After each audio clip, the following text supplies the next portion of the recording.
Hello दोस्तों, नमस्कार। टीबॉट के यूट्यूब चैनल पे आपका स्वागत है। तो आपने थंबनेल पे देख ही लिया होगा कि आज हम किस टॉपिक के ऊपर चर्चा करने वाले हैं। हमारा जो टॉपिक है वो है कि मेटा का जो अपडेट आया है फेसबुक के लिए, तो इस अपडेट के ऊपर हम अच्छे से चर्चा करेंगे कि वो अपडेट क्या है, उन्होंने कौन से 4 बिंदुओं को पहलू में रखते हुए मतलब उसके अंदर चेंजेस किए हैं। तो वो चेंजेस आपके सामने मैं लाऊंगा। आज एक एक पॉइंट के ऊपर हम विस्तार से डिस्कस करेंगे और आपको अच्छे से मैं समझाऊंगा। सबसे पहले तो ये समझाऊंगा कि ये जो 4 पॉइंट के अंदर जो चेंजेस किए हैं उसके सबसे ज़्यादा इफेक्ट किसके ऊपर पड़ेगा और इफेक्ट पड़ेगा तो क्यों पड़ेगा, ये भी मैं आपको समझाऊंगा। तो आप पहले तो इस वर्ड से कंफ्यूज होंगे कि मैंने वर्ड यूज किया है मेटा। तो मेटा क्या है? तो हाल ही में आपने सब न्यूज़ सुर्खियों में रही थी कि फेसबुक का नाम चेंज होकर मेटा हो गया है, फेसबुक का नाम चेंज होकर मेटा हो गया है। तो फेसबुक का नाम चेंज होकर मेटा नहीं हुआ। फेसबुक एक कंपनी थी जो फेसबुक के नाम से चलती थी, उसका प्रोडक्ट भी फेसबुक ही था क्योंकि वो स्टार्टअप फेसबुक से ही हुई थी। तो जो फेसबुक कंपनी का नाम था उस कंपनी का नाम चेंज होकर मेटा हो गया, ना कि फेसबुक प्रोडक्ट का नाम मेटा हो गया है। फेसबुक आज भी फेसबुक के नाम से ही है। मतलब ये बहुत ज़्यादा कॉम्प्लिकेटेड टॉपिक है, बहुत ज़्यादा तो नहीं है वैसे अगर देखा जाए तो। मैंने इसके लिए एक अलग से वीडियो बनाया है, जो ये वीडियो उसके बाद मैं पब्लिश करूंगा, तो आप इजीली देख लेना। मैंने एक बहुत अच्छा उदाहरण देके उसके अंदर समझाया है कि एक किस प्रकार हम इसको अच्छे से समझ सकते हैं। तो वीडियो आप नेक्स्ट देख लेना। अभी हम जो टॉपिक पर चर्चा करने वाले हैं वो है फेसबुक का जो चेंजेस है वो है। और ये चेंजेस कब से लागू होंगे? तो 19 जनवरी 2022 से ये अपडेट लागू होगा फेसबुक के ऊपर। और ये अपडेट क्या है तो हम जानिए, विस्तार से इसके ऊपर जानते हैं। देखिए, सबसे पहले मैं आपको ये बता देता हूं कि फेसबुक के अंदर एक तो प्रोफाइल बनती है जो आप नॉर्मली यूज़ करते हो, हम सब यूज़ करते हैं, आप यूज़ करते हैं, मेरी भी एक प्रोफाइल होती है। लेकिन फेसबुक के अंदर एक पेज भी होता है। हम लोग पेज भी क्रिएट कर सकते हैं। पेज क्रिएट करके उसके अंदर भी हम अपडेट कर सकते हैं। बस फर्क इन दोनों में इतना है कि अगर आप फेसबुक के अंदर आपका अगर प्रोफाइल बना हुआ है नॉर्मल, तो आप मैक्सिमम 5000 तक फ्रेंड बना सकते हैं। उसके बाद एक लिमिट आती है कि आप 5000 से ज़्यादा फ्रेंड नहीं बना सकते। लेकिन फेसबुक के पेज के अंदर आपके मिलियंस में लाइक हो सकते हैं। जैसे आप देख लो, कहीं पॉपुलर नेता है जिनके मिलियंस के ऊपर लाइक्स होते हैं, ब्लू टिक होते हैं, मतलब वेरीफाइड होते हैं। तो वो एक पेज होता है। पेज के थ्रू मतलब आपकी एक ब्रांड नेम हो गया फेसबुक के ऊपर और उसके थ्रू आपका पूरा कैंपेनिंग चलता है। तो ये जो चारों अपडेट है फेसबुक के चारों पॉइंट, ये पेज के रिलेटेड है। अगर आपका प्रोफाइल है, आप नॉर्मल अपना प्रोफाइल यूज करते हो, लोगों को कमेंट करते हो, लाइक करते हो, अपना खुद का पोस्ट करते हो, तो आपको ये अपडेट कोई इफेक्ट नहीं करेगा। और जो ये पेज के लिए है, पहले तो मैं आपको अच्छे से इसके बारे में एक्सप्लेन करता हूँ कि होता क्या है। फेसबुक ने अपना पेज निकाला था। जब पेज निकाला तो उसके अंदर बहुत सारी जैसे बिजनेस कैटेगरी है। जैसे मान लो मैं जयपुर में भी रह रहा हूँ, मेरी कोई दुकान है और मेरी मान लो कि जयपुर के अंदर ही उस प्रोडक्ट की मार्केटिंग करनी है ताकि जयपुर के कस्टमर मेरे यहाँ पे पहुँच के उसको इजीली परचेज कर सके। तो फेसबुक के अंदर एक ऑप्शन है कि मैंने अपना प्रोडक्ट का पोस्ट किया फेसबुक के अंदर, वहाँ से मेरे को बूस्ट का ऑप्शन मिलेगा जिसके अंदर मैं टारगेट ऑडियंस कर सकता हूँ। टारगेट ऑडियंस मीन्स मैं जयपुर की टारगेट जो ऑडियंस है उनको ही टारगेट करूंगा कि ये ऑडियंस जो है इनको ही वो मेरी ऐड दिखे। उसके बाहर अगर मैं मानो अहमदाबाद की ऑडियंस को वो ऐड नहीं दिखे, क्योंकि मेरे को कोई बेनिफिट ही नहीं करेगा वो। अगर अहमदाबाद की पब्लिक वो मेरी ऐड देख रहा है तो वो मेरे जयपुर यहाँ प्रोडक्ट लेने तो आएंगे नहीं और वो मेरे को बेनिफिट नहीं करेगा, क्योंकि वो सेम प्रोडक्ट अगर अहमदाबाद में मिल रहा है तो ये होती है टारगेट ऑडियंस मार्केटिंग।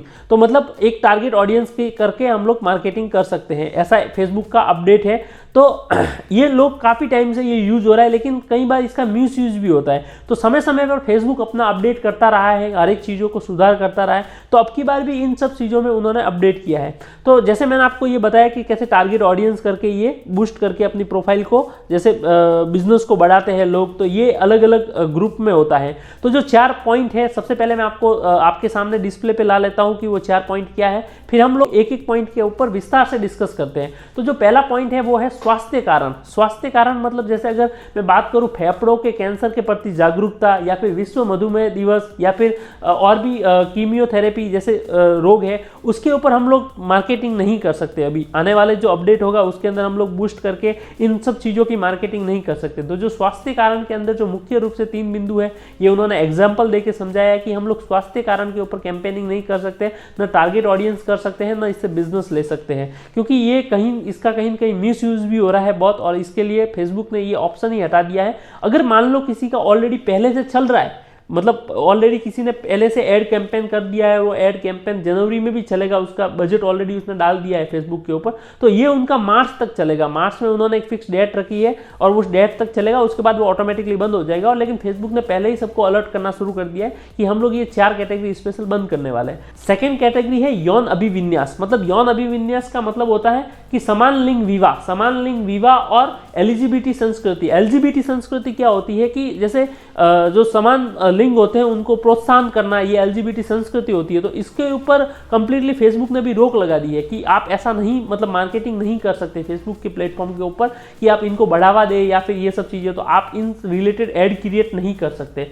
थर्ड, उन्होंने दिए धार्मिक प्रथाएं और समूह जैसे कैथोलिक चर्च और यहूदी छुट्टियां। तो ये सब फेसबुक ने अपने ऊपर ये अपडेट किया है कि आप धार्मिक जो भी है, धार्मिक प्रथा है या फिर जो भी धार्मिक समूह है उनका यहाँ पे संगठन करके मतलब इसकी मार्केटिंग नहीं कर सकते। अगर मैं भारत की बात करूँ तो भारत में भी कहीं ऐसे धार्मिक संगठन है तो आप फेसबुक के उसके ऊपर प्रमोशन नहीं कर सकते। मतलब ये कंप्लीटली फेसबुक बैन कर देगा इस चीज़ को, क्योंकि अपने अपडेट के अंदर उन्होंने साफ साफ लिखा है कि हम लोग इस चीज़ को अलाउ नहीं करेंगे फेसबुक के ऊपर। और लास्ट में लिखा है राजनीतिक विश्वास, सामाजिक मुद्दे, कारण, संगठन और आंकड़े।